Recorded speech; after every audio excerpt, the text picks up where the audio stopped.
Estamos com os nossos corações preparados para o nosso estudo bíblico.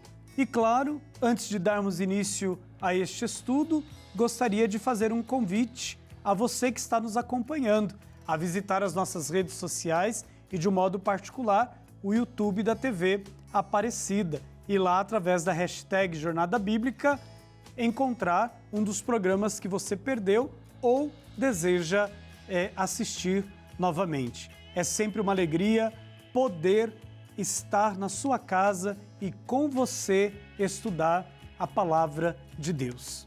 Como eu dizia, estamos vivendo um tempo especial da nossa vida litúrgica, que é o tempo quaresmal. E certamente você aí na sua comunidade, com a sua família, escutou todos esses dias a palavra do Senhor, que nos recorda o caminho que Cristo faz para ser crucificado, mas claro, não só crucificado, mas também a experiência da ressurreição, porque só faz a experiência da ressurreição aquele que passa pela cruz. Assim nos ensina o evangelista. E hoje, então, para concluirmos este nosso caminho, esta nossa jornada, que começamos a construir no início do mês de março, através do Evangelho de São Lucas, quero mais uma vez convidar para estar conosco o Padre Antônio Carlos Friso, a quem acolhemos com grande alegria no nosso programa e já desejamos um feliz Tríduo Pascal. Grato, Rodrigo, a você e a toda a equipe do Jornada Bíblica.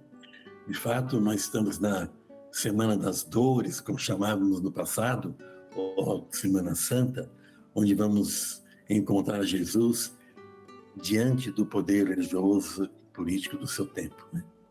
Em Jerusalém. Lá está o Sinédrio, formado pelos anciãos, os padres mais importantes da época, os sumos sacerdotes. Lá vai estar Herodes, governador da Judéia, o Pilatos, representante do poder romano, enfim, e Jesus inocente, não é?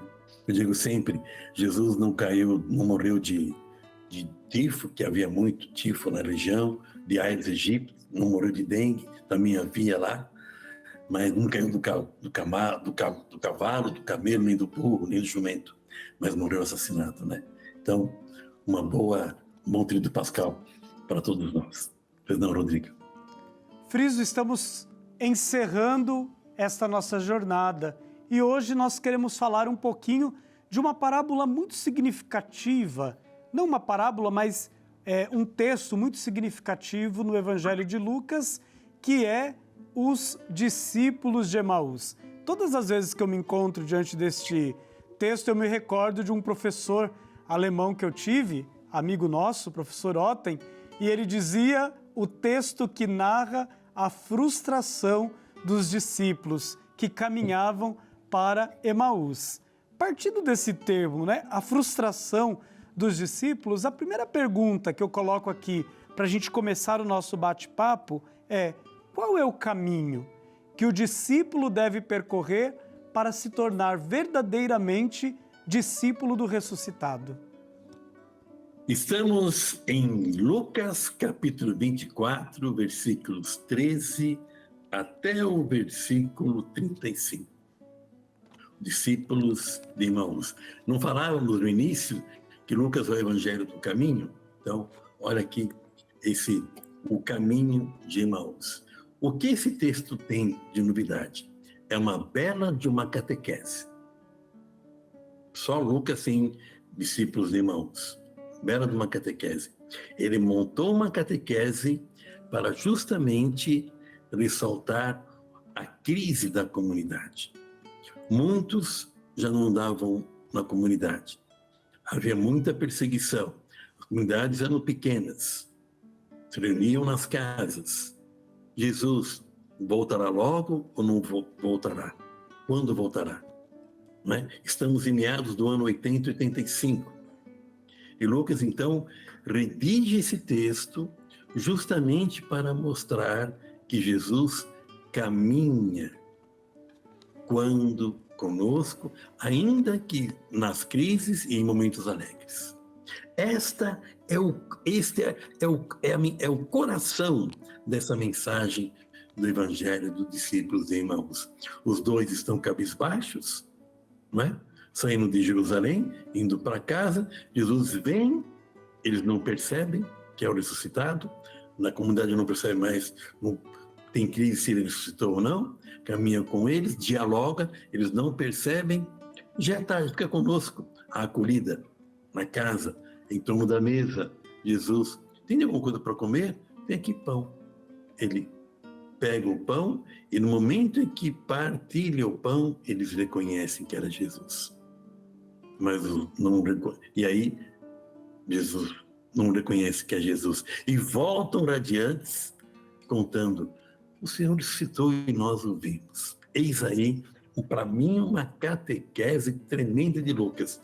Ele sabe que a comunidade está em crise, estão sofrendo, estão desanimados, e ele então narra, olha, é no caminho, é caminhando que se faz o caminho, né? Já diria os grandes místicos, né? E nesse caminhar, tem momentos alegres, momentos tristes, Jesus nunca nos abandona.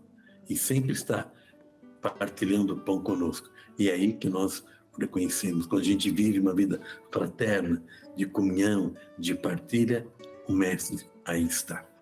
Para mim, o Lucas encerra o texto dele com uma chave de ouro, com essa catequese. Rodrigo. Neste evangelho, nós encontramos também um elemento importante. Jesus, neste caminho, age como um educador, né? Aquele que conduz os discípulos à escuta da palavra.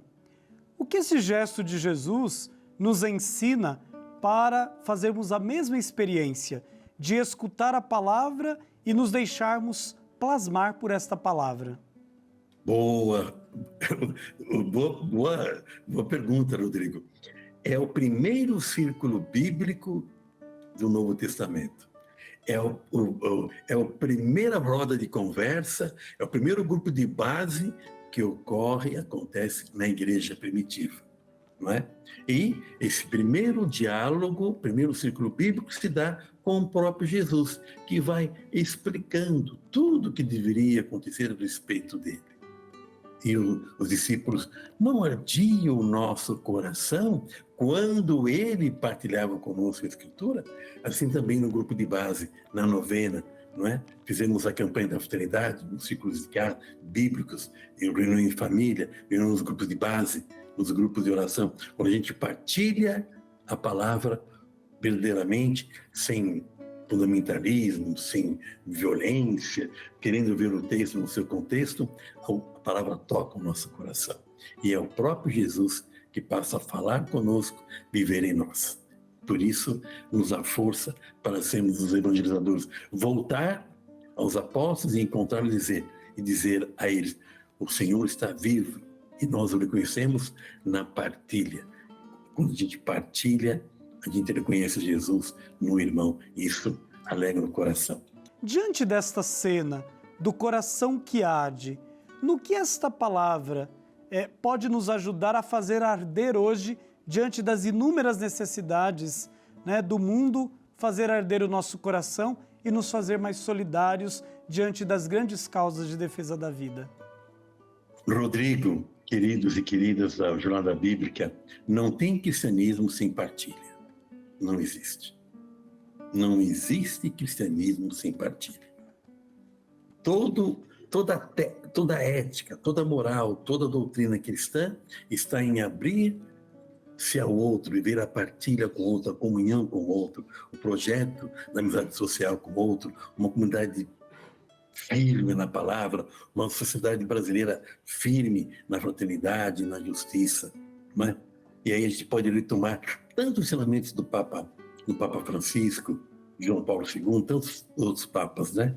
Que sempre nos ensinaram o cristianismo verdadeiro leva ao irmão, leva ao serviço, leva à partilha. E é isso que nos ensina os discípulos de Emaús. O coração arde porque ele explica a palavra nos alegra, e a gente o reconhece quando partilhamos o pão. A gente reconhece que é o Cristo no outro quando partilho com ele seu sofrimento, entro de cheio na pastoral da criança, entro de cheio na pastoral carcerária, ajudo na Caritas, ajudo na catequese, é isso.